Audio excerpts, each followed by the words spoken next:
Plan একটাই, যাতে ভালো খেলতে পারি, যাতে অপরচুনিটি আরও আসে। আর যেহেতু সামনে আবার তোমার খেলা নেই, তো ন্যাশনাল নিয়ে ব্যাক করতে হলে অবশ্যই এখানে ভালো পারফর্ম করে আবার নজরে আসবো। এটাই মূল লক্ষ্য, ভালো করা। এর আগে 2021 সালে আমার বাংলা টাইগার্সের ওই যে আবুধাবি T20-তে কল পেয়েছিলাম। সামহাও ইনজুরির কারণে ওই টুর্নামেন্টটা মিস করি। ধরতে গেলে এবারই প্রথম দেশের বাইরে কোনো ফ্র্যাঞ্চাইজি লিগ। অবশ্যই কাজ করবো অবশ্যই। আর যে লেগিংসগুলোর কথা বললেন, অবশ্যই কাজ করবো। যেহেতু অনেক ঢাকাতে বা সারা বাংলাদেশে অনেক বৃষ্টি হচ্ছে, আপাতত উইকেটগুলো রেডি না, ফুল পেসে বল করার মতো অ্যাটাক তৈরি হয়নি। ইনশাল্লাহ যদি উইকেট অ্যাভেলেবেল পাই, চেষ্টা করবো যেসব লেগিংসগুলো আছে ওগুলো নিয়ে কাজ করার। আপাতত 2-3 দিন ইনডোরে কাজ করতেছি, ব্যাটিং প্লাস জিম ফিটনেস নিয়ে। না, অবশ্যই ভালো খেলেছে, যদিও আরও ভালো খেলে আর ভালো লাগতো। তারপর ওভারঅল ভালো লেগেছে। লাস্ট একটা ইকুয়েশন ছিল সেমিফাইনালে ওঠার, ভালো সুযোগও ছিল, শুধু হয়তো বা হয়নি। তারপর আমি ওদের চেষ্টাকে আমি অ্যাপ্রিসিয়েট করি। অবশ্যই নিজের দেশ ভালো খেলতে ভালো লাগে, যেমন ইন্ডিয়া অনেক সেলিব্রেশন করছে ওয়ার্ল্ড কাপ জেতার পর, তো এগুলো দেখলে অবশ্যই আমাদের গায়ের লোম দাঁড়িয়ে যায়। তো ইনশাল্লাহ আমরা মাঝে মধ্যে রিয়েলাইজ করি যে আমরা কবে এরকম চ্যাম্পিয়ন হবো, কবে এরকম দেশের মানুষের সাথে এরকম উদযাপন করব।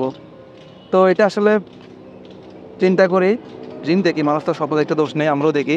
ইনশাল্লাহ হয়তো আমরা এরকম চেষ্টা করতে থাকলে আরও বেশি পরিশ্রম করতে হবে, প্রত্যেকটা প্লেয়ারের কমিটমেন্ট যদি আরও হাই লেভেলে থাকে, ইনশাল্লাহ আমাদেরও সুযোগ আসবে।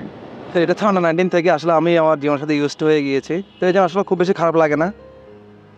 চেষ্টা করি যখনই সুযোগ পাবো ভালো খেলার চেষ্টা করবো, প্র্যাকটিসের মধ্যে থাকি। আর যেহেতু এখন ফ্যামিলি হয়েছে আমাদের সাথে, যখন একসাথে থাকি তখন খুব বেশি নেগেটিভ চিন্তা মাথার মধ্যে আসে না। প্র্যাকটিস করলে তখন চেষ্টা করি যে কীভাবে নিজেকে ছাড়িয়ে যেতে পারি, কাজ করতে পারি।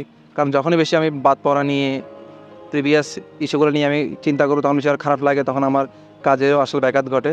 তো এই জন্য কাজ করতে থাকি, সুযোগ আসবে। আর সত্যি বলতে আমাদের বাংলাদেশে তো ওরকম ইন্টারন্যাশনাল খুব বেশি 20 থেকে 25 জনের বাইরে তো ওরকম প্ল্যান নেই। তো আমি চেষ্টা করি, আমি যদি ফিট থাকি এত সুযোগ আসবে। অন্যান্য দেশে যদি আপনি দেখেন অনেক বেশি কম্পিটিশন বা তা আমাদের বাংলাদেশে কিন্তু খুব কম সংখ্যক ইন্টারন্যাশনাল মানের প্লেয়ার আছে, 20 থেকে 25 জন, যেটুকু আমি মনে করি। তো ইনশাল্লাহ আমাদের জন্য ওই দিকটা কিছুটা ইজি, যদি ফিট থাকি আবার কামব্যাক করা আমাদের জন্য ইজি। দেখুন, কম্পিটিশন তো শেষ নেই, ভালোর উপরে তো ভালো আছে। তো ইনশাল্লাহ চেষ্টা করবো আরও ভালো করার। অবশ্যই আমি তাকে অ্যাপ্রিসিয়েট করি। তানজিম সাকিব অসাধারণ খেলেছে, যদিও আমার সে কলিগ আবনিতে আমরা একসাথে খেলেছি। তো এটাই আসলে ক্রিকেটারদের, কেউ ভালো খেলবে কেউ খারাপ খেলবে, তো এটার জন্য আসলে খুব বেশি চিন্তা না করে নিজে কীভাবে আরও বেটার কিছু করা যায় সেই দিকে চেষ্টা করব। প্রত্যেকটা ক্রিকেটারেরই দিন যায়, ওর দিনে ও ভালো, আমার যখন দিন আসবে আমি আমার সেটা দেওয়ার চেষ্টা করব।